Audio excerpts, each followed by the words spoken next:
No sabemos exactamente cuándo comenzó todo.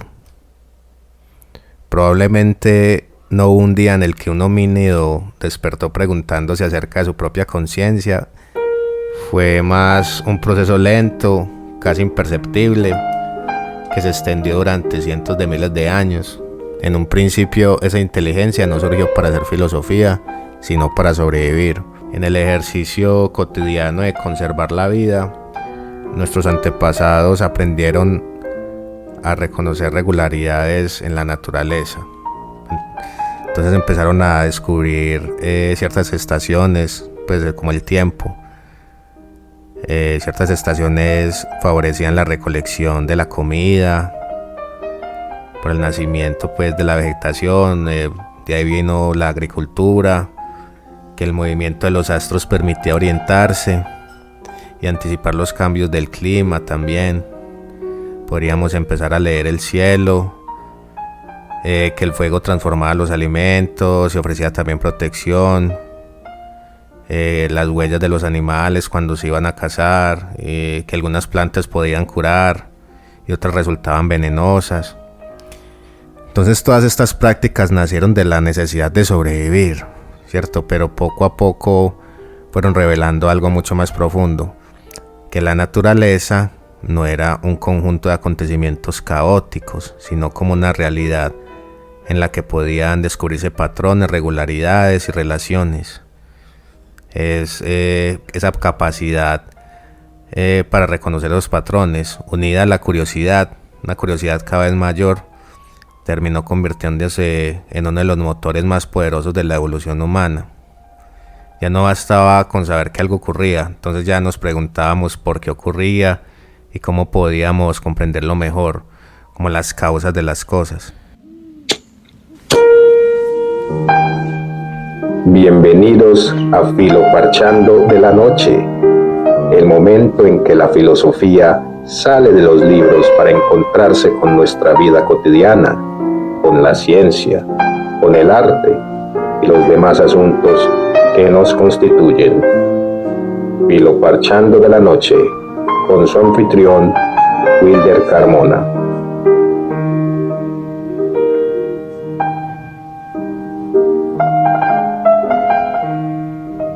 Bienvenidos nuevamente a un Filoparchando de la Noche. Muchas gracias a las personas que se toman el tiempo de escucharme en este ratico, en este pedacito de sus vidas. Y bueno, vamos a empezar con un tema muy interesante, y es esa pregunta de por qué nos cuesta cambiar. Y vamos a empezar desde el inicio, desde el Génesis. Desde el Génesis vamos a empezar con el fruto del conocimiento, la manzana de la discordia. Cierto que las grandes preguntas de la humanidad suelen contarse primero como historias. Antes de que existiera la filosofía, antes de que existiera la ciencia, los pueblos ya intentaban explicar quiénes éramos y por qué el mundo era como era. Entonces una de estas grandes historias es la del Jardín del Edén, ¿cierto? Tradicionalmente se ha interpretado como un relato del pecado original, de la desobediencia, de la expulsión del paraíso. Pero, ¿y si esa historia pudiera leerse de otra manera? Tal vez el Génesis nunca quiso hablarnos simplemente de una manzana. Tal vez el verdadero fruto era el conocimiento. El momento en el que el ser humano dejó de limitarse a vivir y comenzó a preguntarse por el sentido de su propia existencia. El instante en que apareció una nueva forma de conciencia capaz de distinguir, comparar, recordar, anticipar el futuro y preguntarse por las causas de las cosas. Entonces fue cuando nacieron pues la razón, la libertad, la posibilidad de construir ciencia y filosofía. Pero esa nueva conciencia también tuvo un precio.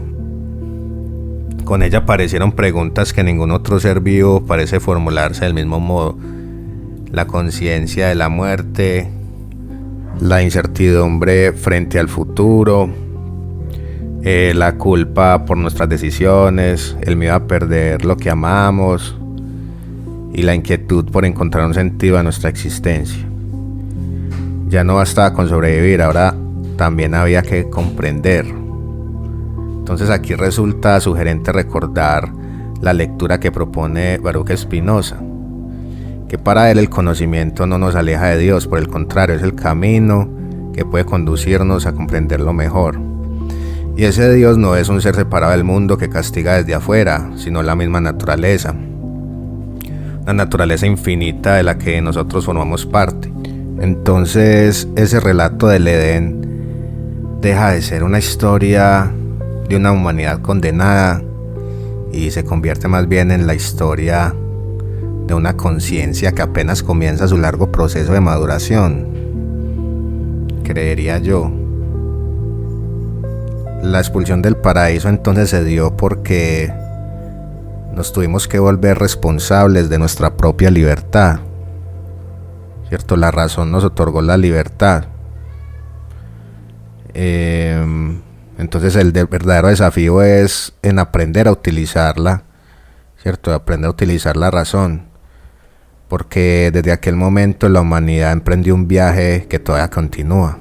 Es el de comprender cada vez mejor la realidad y comprenderse a sí mismo como parte de ella.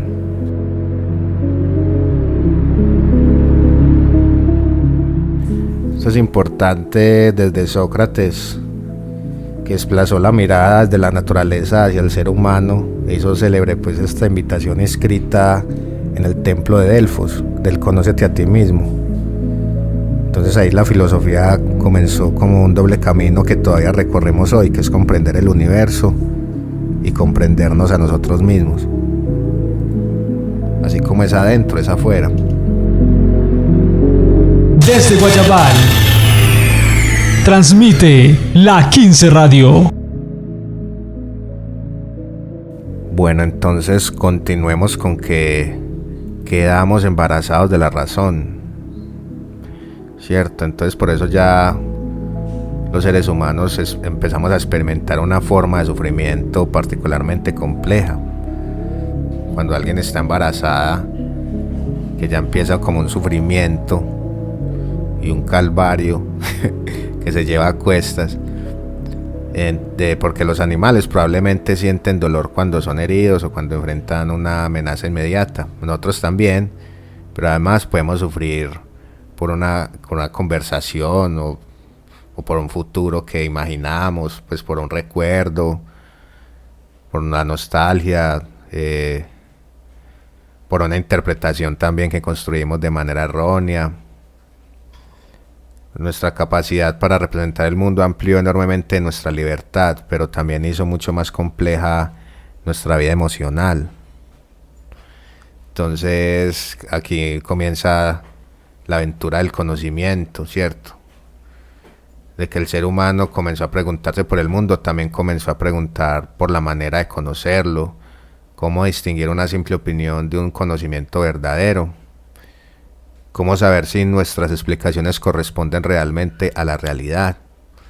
Esas preguntas dieron origen a una de las aventuras intelectuales más extraordinarias de nuestra historia, la epistemología, ¿cierto? Es decir, la reflexión filosófica acerca del conocimiento. Los primeros filósofos griegos abandonaron poco a poco las explicaciones puramente míticas y comenzaron a buscar las causas de los fenómenos naturales. Ya no bastaba con afirmar que un rayo era producido por el capricho de un dios. Querían entonces comprender qué lo producía. Con Sócrates apareció la pregunta por el conocimiento de uno mismo. Con Platón surgió la búsqueda de verdades universales, pues del mundo de las ideas. A partir del mundo de las ideas, con Aristóteles nació un estudio sistemático de las causas, la lógica y la observación de la naturaleza. Desde entonces la filosofía comprendió que conocer no consistía únicamente en acumular información. Había también que aprender a justificar nuestras creencias, ¿cierto? Entonces con el paso de los siglos esta búsqueda se hizo cada vez más rigurosa. La revolución científica transformó por completo nuestra manera de comprender el mundo. Las figuras de Nicolás Copérnico, Galileo Galilei, Newton, ellos demostraron que la naturaleza podía estudiarse mediante la observación, las matemáticas, la experimentación, la ciencia comenzó a construir un conocimiento muy preciso y riguroso.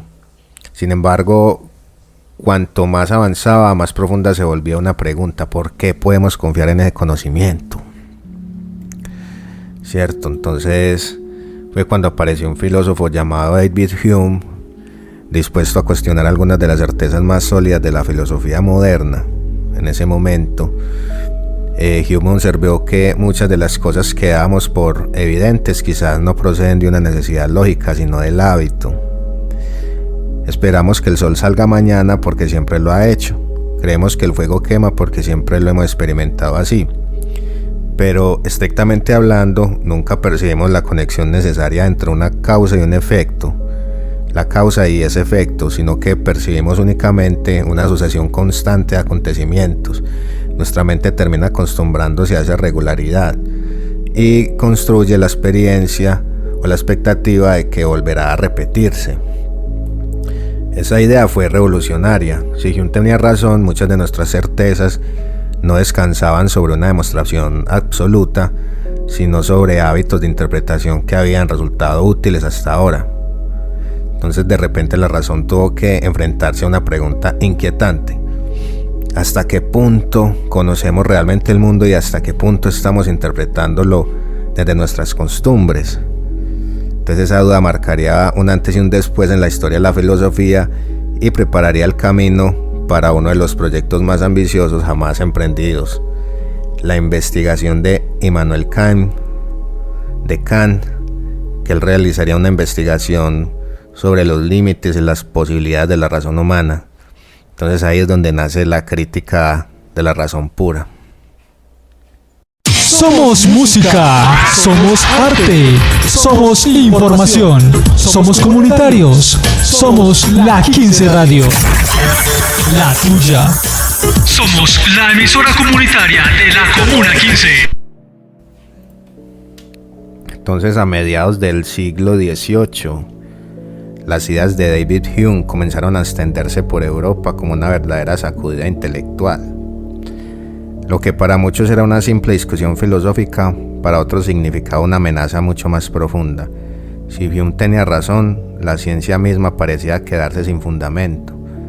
¿Cómo podíamos estar seguros de que la naturaleza seguiría comportándose mañana como lo había hecho hasta hoy? ¿No era una confianza en las leyes naturales simplemente el resultado de la costumbre? Entre quienes leyeron con atención aquellas ideas se encontraba un profesor alemán llamado Immanuel Kant. Años más tarde escribiría una frase que se haría célebre. Él escribió lo siguiente: confieso francamente que fue la advertencia de David Hume la que interrumpió hace muchos años mi sueño dogmático y dio a mis investigaciones en el campo de la filosofía especulativa una dirección completamente distinta. Esa confesión aparece en los prolegómenos a toda metafísica futura y marca uno de los momentos más decisivos de la filosofía moderna. Porque ¿qué es ese sueño dogmático? No significaba que Kant hubiera vivido engañado, sino que, como muchos filósofos antes de él, daba por sentado que la razón podía conocer la realidad sin preguntarse primero por sus propias posibilidades y límites. Hume lo obligó a detenerse y a replantear una pregunta, una pregunta completamente nueva para ese momento. Antes de preguntarnos qué conocemos, deberíamos preguntarnos cómo es posible conocer, cómo es posible el conocimiento. Y entonces fue cuando pasó algo muy, muy extraordinario. Para ese entonces, que por primera vez en la historia de la filosofía, la razón decidió investigarse a sí misma. En lugar de dirigir toda su atención hacia el mundo exterior, comenzó a examinar las condiciones que hacen posible cualquier experiencia. Ese fue el propósito de la crítica de la razón pura: no describir el universo, sino comprender cómo funciona la mente que intenta conocerlo. Kant comparó este cambio con la revolución iniciada con Nicolás Copérnico. Así como Copérnico, ese es el giro copernicano, Así como Copérnico dejó de suponer que el Sol giraba alrededor de la Tierra y propuso mirar el problema de una perspectiva completamente diferente, Kant invirtió la manera tradicional de entender el conocimiento. Hasta entonces se pensaba que nuestra mente debía adaptarse a los objetos. Entonces Kant propuso algo diferente. Volteó la torta, como se dice. Si los objetos, tal como los experimentamos, aparecen ya organizados por las estructuras de nuestra propia mente. Entonces, según Kant, nunca accedemos a la realidad de manera completamente desnuda, ¿cierto? Toda experiencia humana pasa primero por nuestra sensibilidad, que organiza cuanto percibimos mediante dos formas fundamentales, el espacio y el tiempo. No vemos las cosas fuera del espacio y del tiempo, las experimentamos necesariamente bajo esas dos condiciones. Después interviene el entendimiento, que relaciona esas experiencias mediante categorías como la causalidad, la unidad o la sustancia, permitiéndonos construir un mundo coherente y ordenado. Dicho de otra manera, la mente no es un proceso pasivo que simplemente refleja el universo, participa activamente en la construcción de nuestra experiencia. Cada percepción es ya una interpretación organizada por las estructuras de nuestro conocimiento. Entonces aquí ya conviene detenernos un poco para hacernos una pregunta. Si todos los seres humanos interpretamos el mundo a través de esas estructuras, ¿qué ocurriría si existiera una forma completamente distinta de experimentar la realidad? ¿Cómo sería el universo para un murciélago que se orienta mediante ecos? ¿O como para una inteligencia muy diferente de la nuestra? Tal vez el mundo seguiría siendo el mismo, pero la experiencia de ese mundo sería radicalmente distinta. Esa pregunta nos conduce directamente al siguiente paso en nuestra historia, porque si Kant nos mostró que conocemos el mundo mediante ciertas estructuras de la mente, otro filósofo se preguntará algo más audaz: ¿esas estructuras permanecen siempre iguales o también pueden evolucionar? Y allí aparece ya Charles Sanders Peirce. Bueno, entonces aquí ya aparece Peirce en nuestro momento de la historia. Eso fue como un momento de la historia. Y si hubiera otras formas de ver el mundo, ¿cierto? Después de Kant, una pregunta comenzó a rondar la filosofía y más tarde también la ciencia. Si nuestra experiencia del mundo depende de la forma en que está construida nuestra mente, ¿cómo será el mundo para otras formas de vida? ¿Será el mismo universo que nosotros conocemos o un universo completamente distinto? En 1974, el filósofo Thomas Nagel formuló una pregunta que se convirtió en un clásico de la filosofía de la mente. En su ensayo ¿Qué es ser un murciélago? What is like to be a bat?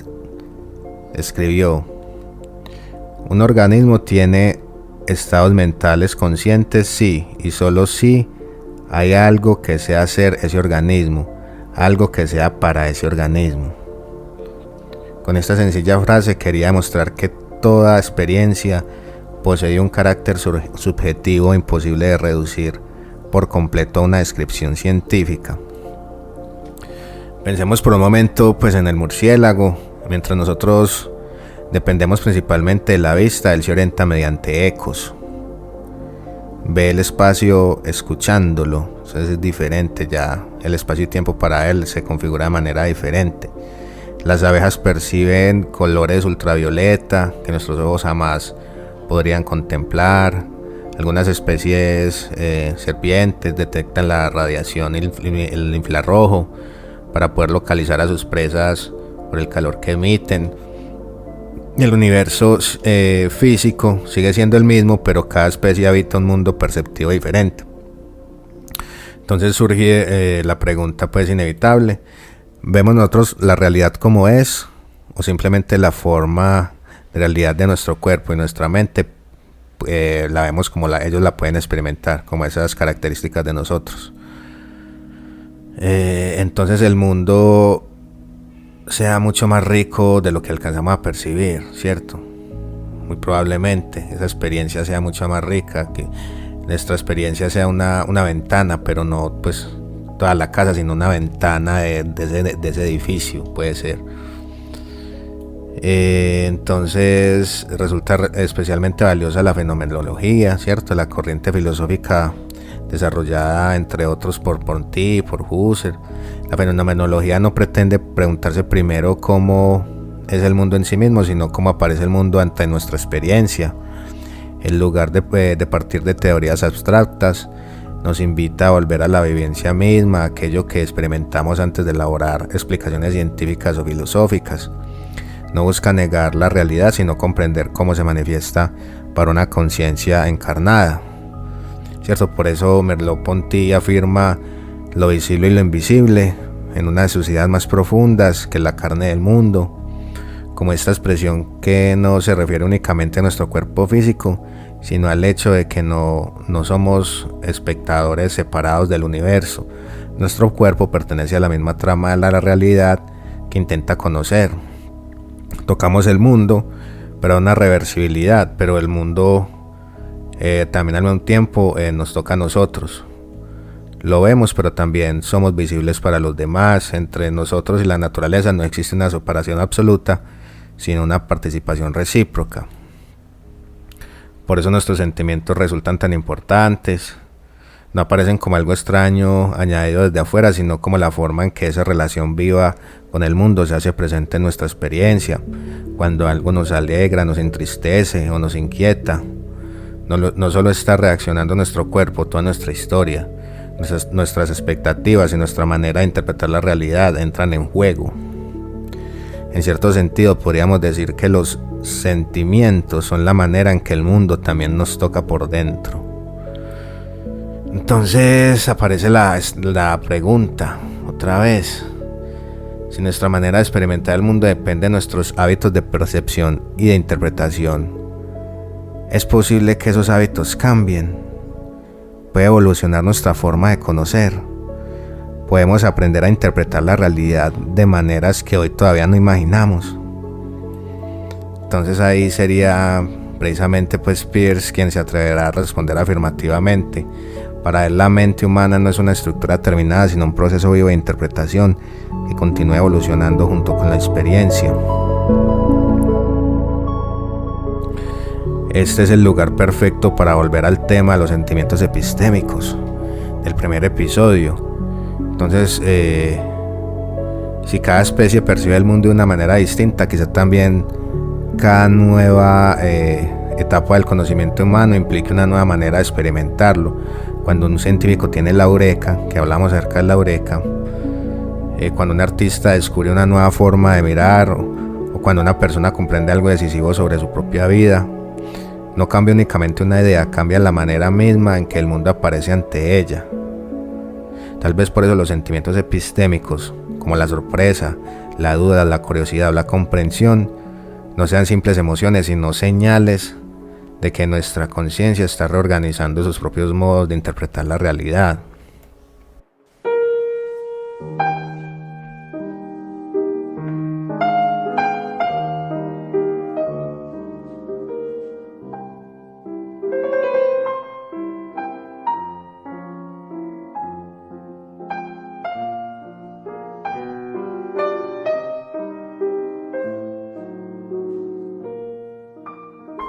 Bueno, después de todo ese recorrido, creo que ya es hora de ir respondiendo a la pregunta que nos concierne en el programa de hoy, de por qué nos cuesta cambiar. Bueno, después de toda esa carreta, porque Peirce diría que nos cuesta cambiar porque el ser humano es un signo, ¿cierto? Es decir, somos una interpretación que nunca termina de construirse. La imagen que tenemos de nosotros mismos, de los demás y del mundo no es una fotografía fiel de la realidad, sino que es el resultado de años de experiencias, aprendizajes, de hábitos de interpretación que se han ido consolidando poco a poco en nosotros mismos. Pensemos por un momento en cómo trabaja la ciencia. Un científico observa un fenómeno, formula una hipótesis y la pone a prueba. Si la realidad la contradice, no insiste en conservarla por orgullo, la modifica. así avanza el conocimiento científico. Cada teoría es provisional, siempre abierta a ser corregida por una explicación mejor. Pero en nuestra vida cotidiana rara vez actuamos así. Cuando pensamos yo soy así, esa persona nunca va a cambiar. Siempre me pasa lo mismo. Solemos tratar esas interpretaciones como si fueran verdades absolutas. Sin darnos cuenta, elaboramos nuestras propias teorías sobre nosotros mismos y mediante la repetición las convertimos en hábitos. Peirce llamaría a eso un signo que se ha estabilizado. Entonces, conocerse a uno mismo puede consistir precisamente en hacer con nuestra propia vida lo mismo que se hace con la ciencia y la naturaleza, pues observar, formular hipótesis, contrastarlas con la experiencia y estar dispuestos a modificarlas cuando la realidad nos muestre algo nuevo. Entonces la verdadera libertad de esa manera no consistiría en pensar cualquier cosa, sino más bien como en no quedar prisioneros de nuestras primeras interpretaciones. Entonces eso sea en el fondo como cambiar, no abandonar quiénes somos, sino aprender a interpretarnos mejor. Y entonces las revoluciones pues del conocimiento siempre han comenzado así. Copérnico no cambió el movimiento de los planetas, cambió la perspectiva desde la cual los observábamos. Kant no cambió el mundo, cambió la manera de comprender cómo lo conocemos. Peirce no cambió la realidad, nos enseñó que nuestras interpretaciones también evolucionan. Entonces vale la pena hacernos esta pregunta: ¿y si aquello que hoy impide avanzar no fuera la realidad, sino la manera en que la estamos interpretando? ¿Y si el próximo gran descubrimiento de nuestra vida no consistiera en encontrar un mundo diferente, sino en aprender a mirarlo con otros ojos? Entonces esa podría ser lo que la filosofía intenta recordarnos desde hace más de 2000 años, que a veces la transformación más profunda no ocurre cuando cambia el universo, sino cuando cambia la perspectiva desde la cual lo contemplamos. Bueno, muchas gracias a todos. Gracias por escucharme, a los que todavía están por ahí, y que tengan una feliz noche. Hasta la próxima.